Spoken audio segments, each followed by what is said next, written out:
So when your students are ready to start entering their data into their TI, I'm using 83 Plus, but it works the same on the other models. They're first going to go to Stat,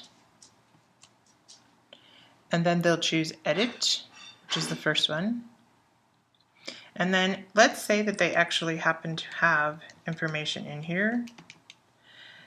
They can just go up on top of the list name, so make sure they're on top of L1 in this particular case, hit clear, and then enter. And they can do that for each list that they need to clear out.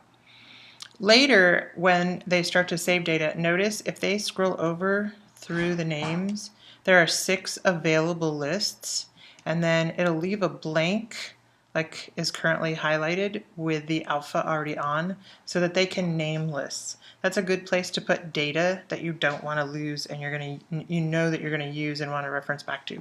But for the most part, they're just going to be putting data into these lists, using it for temporary calculations, and then eliminating it.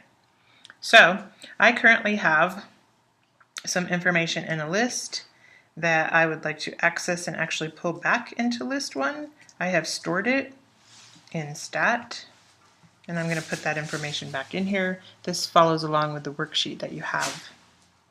So let's say that I want to calculate the 5 number summary with this list. So again, I'm going to go to Stat. It is my favorite class and my favorite button. Only this time I'm going to choose Calc and 1var stats. And now the blinking is because it's expecting input. So I have a couple of ways to find the list that's in. If I've named it, I will need to go to List, which you'll notice is above Stat right here. So in order to get to that, I'll have to do Second and then Stat.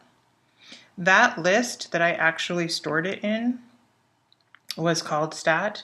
So I would have to scroll all the way down to the S's, or I hit Alpha S, and it's works like the phone book where it'll take me quickly to the S's when I do that. And so after I've put that name in there, then I can hit enter, and it'll give me the statistics.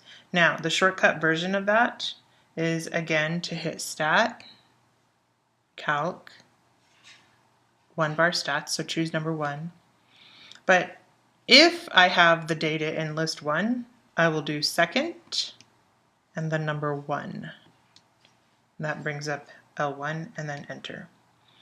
And so now here's what I notice is that X bar is my mean. It does give me the sum of all the values, which is a good way for students to check to make sure that they've put the data in correctly. If their sum matches your sum, chances are they entered all the data values correctly. I have 2 values for standard deviation. Notice I have a sample standard deviation, which is S sub x, and I have the population standard deviation, which is sigma sub x. It tells me how many data values, and then notice there's a down arrow, which tells me there's more below. So as I scroll down, notice that down arrow stays there until I get to the bottom, and now I get to see my 5 number summary. So I have a minimum, Q1, median, Q3, and the max. Another way to actually see the 5 number summary is to go to stat plot, which you'll notice is here above y equals. So again, to access that, I have to do Second and y equals. And now you'll notice that 2 of my plots are actually already on. I'm only going to need 1 of them on at the moment, so I'm going to turn number 2 off. So I'm going to select number 2, and I'm going to turn it to off. And then a shortcut to get back to number 1 is notice up here where it has the names of the plots. I can get to plot 1 by just going up on top of it and hitting enter. And now notice I'm in plot 1. It is in fact on. The current type that I have is, this is a histogram. If I want a box plot, I have 2 choices. The one on the bottom left is actually a modified, and you'll notice there are some little dots which will show the outliers.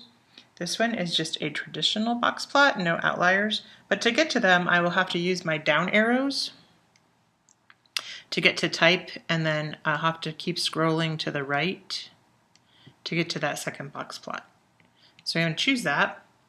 Now my data is currently in list 1, even though I put it in a named list. I also shared it with list 1. So I'm going to do second, number 1. And I want to leave the frequency set at 1.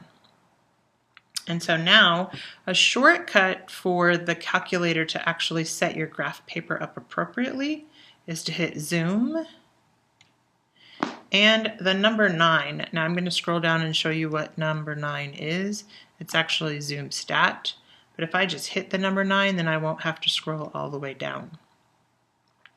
And now when I hit this trace button, you'll see at the bottom of the screen, it tells me the median. If I go to the left, it tells me Q1.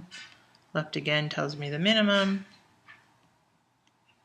Q3 to the right, and the max to the right. So the students will have to scale appropriately, but this is actually scaled appropriately for them. They would just literally have to follow this off of their calculator. And that's how I get all of the measures of central tendency as well as the measures of variability.